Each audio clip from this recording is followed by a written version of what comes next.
All right, working on a flat system.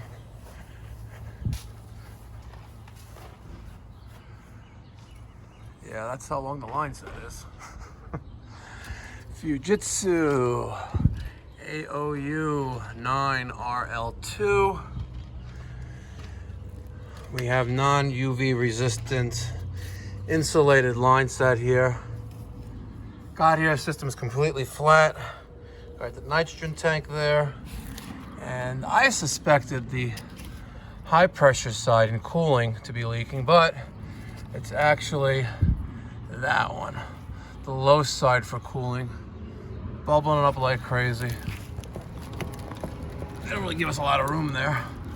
That's gonna be a tight one to work on, but we're gonna disconnect this and maybe salvage this 3/8, maybe not, but we're gonna see. Probably replace it. Gotta get some insulation on there though, but let's see. Well, we dumped the nitrogen charge, and I could say they did a great job flaring that. There's no flare on it. Look at that. What the hell are these guys thinking? So I bet you that's pretty bad as well. We should replace both. There's not enough room in here to do that. New line set. Connect to that. Have a nice day.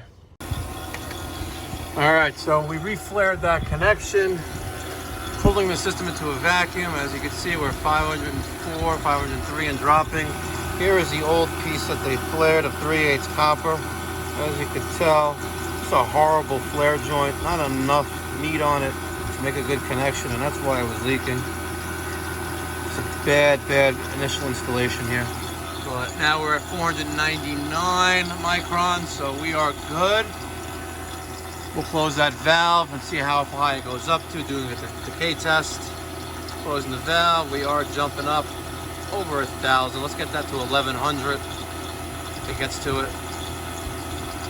which it did. We're gonna reopen it and let it pull down again and see how fast we get back down to under 500 microns. Sorry for the glare, guys, but that's how we roll. And then we'll charge the system up with 1 pound, 7 ounces of R410A and get them up and running again. As you can see, we're at 522 microns and dropping.